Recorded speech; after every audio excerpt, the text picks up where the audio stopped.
Bayangkan dunia tersentak oleh kabar besar. Palestina akhirnya merdeka. Bendera putih hijau merah hitam berkibar bebas di atas Masjidil Aqsa. Rakyat bersujud di jalanan sambil menangis haru. Dunia menyaksikan sejarah baru. Tapi, apa yang akan terjadi setelah itu? Sebelum kita bahas lebih jauh, pastikan Anda tekan tombol subscribe. Karena di channel ini kita akan terus membahas isu-isu besar dunia Islam dengan sudut pandang yang jujur dan mendalam. Kembali ke pertanyaan besar. Apa yang benar-benar akan terjadi jika Palestina merdeka? Pertama, mari kita bayangkan suasana di tanah Palestina. Rakyat yang selama puluhan tahun hidup dalam penjajahan, blokade, penggusuran, dan pembunuhan kini bisa berjalan bebas di tanah mereka sendiri. Anak-anak bisa bersekolah tanpa takut diserang. Para petani bisa kembali menanam zaitun di ladang yang dulu direbut paksa. Pasar-pasar kembali hidup. Gaza yang dulu porak-poranda mulai dibangun ulang. Tapi tentu saja, merdeka bukan berarti selesai. Akan ada pertarungan besar di balik layar. Palestina sebagai negara baru akan menghadapi tantangan berat. Siapa yang akan membantunya membangun? Apakah negara-negara Arab akan benar-benar membantu? Atau justru ada yang iri dengan kemerdekaannya? Sebagian negara mungkin segera membuka kedutaan besar di Yerusalem Timur, mengakui Palestina secara resmi. Tapi beberapa negara besar dunia akan gelisah. Sebab, merdekanya Palestina bisa mengubah peta geopolitik Timur Tengah secara drastis. Israel, yang selama ini menjadikan Palestina sebagai tameng dan musuh bersama, akan kehilangan pembenaran atas pendudukan mereka. Mereka akan terdesak. Dunia mulai membuka mata terhadap kejahatan masa lalu mereka. Lebih dari itu, kemerdekaan Palestina akan memicu efek domino. Bangsa-bangsa lain yang terjajah atau terpinggirkan bisa bangkit. Rakyat Kashmir, Rohingya, Uighur, dan lainnya akan berkata, jika Palestina bisa merdeka, maka kami juga bisa. Namun, jalan menuju merdeka bukan jalan yang mulus. Bahkan jika kemerdekaan itu diumumkan, akan ada pihak-pihak yang ingin menggagalkannya. Konflik internal bisa muncul. Pertikaian antar faksi seperti Hamas dan Fatah harus disatukan. Palestina harus punya satu visi, satu tujuan, dan satu pemerintahan yang kuat dan adil. Dunia internasional juga akan menguji ketahanan Palestina. Bank Dunia, IMF, dan lembaga-lembaga global bisa saja memberikan bantuan yang mengandung jebakan utang. Palestina harus cerdas dalam memilih siapa yang akan menjadi mitra strategisnya. Namun, jangan lupa satu hal penting. Palestina adalah tanah para nabi. Tanah yang dijanjikan bukan untuk kaum penindas, tapi untuk orang-orang yang beriman dan bersabar. Dalam Al-Quran, Allah sudah berjanji bahwa negeri itu akan kembali kepada yang berhak. Kemerdekaan Palestina juga akan mengubah wajah dunia Islam.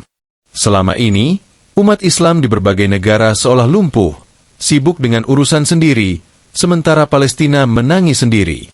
Tapi jika Palestina merdeka, umat Islam akan merasa punya tanggung jawab besar untuk menjaga dan membantunya berdiri. Masjidil Aqsa akan kembali menjadi pusat ibadah, pusat ilmu, dan pusat spiritualitas dunia Islam. Tidak ada lagi pos pemeriksaan yang menghalangi jamaah. Tidak ada lagi larangan adzan. Tidak ada lagi tembakan saat orang-orang sedang sujud. Tapi jangan naif. Israel dan sekutunya tak akan diam. Mereka akan mencoba melemahkan Palestina dari dalam. Membuat konflik internal, sabotase ekonomi, bahkan mungkin melakukan provokasi militer agar dunia kembali melihat Palestina sebagai negara gagal. Maka penting sekali, jika Palestina merdeka, mereka butuh pemimpin-pemimpin yang kuat, jujur, dan dekat dengan rakyat.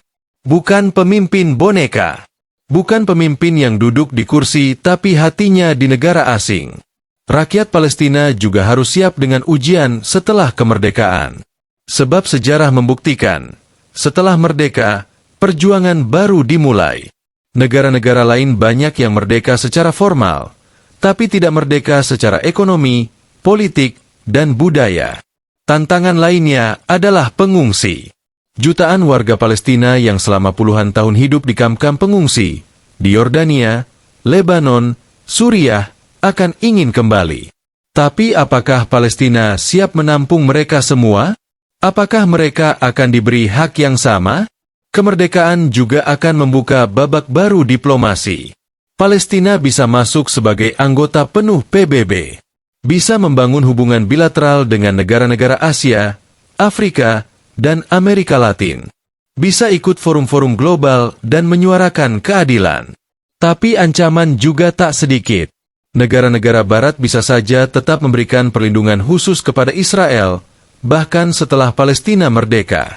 Mereka bisa mengancam dengan sanksi, memutus bantuan, atau menyebar propaganda agar dunia ragu terhadap Palestina. Kemerdekaan Palestina juga bisa menyatukan kembali semangat umat Islam. Mungkin ini akan menjadi titik balik. Sebuah momentum kebangkitan spiritual dan politik yang sudah lama hilang. Sebuah momen di mana umat Islam di seluruh dunia kembali sadar bahwa mereka punya tanggung jawab terhadap saudara-saudaranya. Di sisi budaya dan identitas, Palestina yang merdeka akan kembali menghidupkan warisan sejarah Islam di Tanah Suci. Sekolah-sekolah Islam, pusat-pusat dakwah, lembaga pendidikan Al-Quran akan kembali tumbuh. Generasi baru Palestina akan dibesarkan dengan semangat jihad, cinta damai, dan ilmu pengetahuan. Bayangkan jika Masjidil Aqsa menjadi tempat konferensi Islam terbesar di dunia. Bayangkan jika ulama dari seluruh dunia datang ke sana tanpa takut diusir atau ditangkap. Bayangkan jika anak-anak Palestina menjadi pemimpin dunia Islam di masa depan. Itulah kekuatan dari sebuah kemerdekaan sejati. Tapi ingat, semua itu tidak datang tiba-tiba. Dibutuhkan perjuangan, dibutuhkan kesabaran, dan dibutuhkan doa dari seluruh umat Islam di dunia. Jika Anda masih mendengar azan dari Masjidil Aqsa, maka Anda harus tahu bahwa itu adalah suara perlawanan, suara perjuangan, suara harapan. Jadi, apa yang akan terjadi jika Palestina merdeka? Akan terjadi kebangkitan. Akan terjadi perubahan besar. Dunia akan terguncang. Tapi hanya jika kemerdekaan itu dijaga dengan iman, kesatuan, dan visi yang benar. Dan hari itu, mungkin lebih dekat dari yang kita kira. Terus dukung perjuangan Palestina. Terus sebarkan kebenaran. Dan teruslah berdoa. Karena setiap doa kita adalah senjata. Dan setiap suara kita bisa menjadi langkah kecil menuju kemenangan besar. Terima kasih telah menonton video sampai akhir.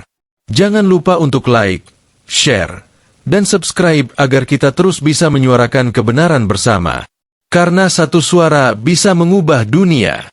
Wassalamualaikum warahmatullahi wabarakatuh.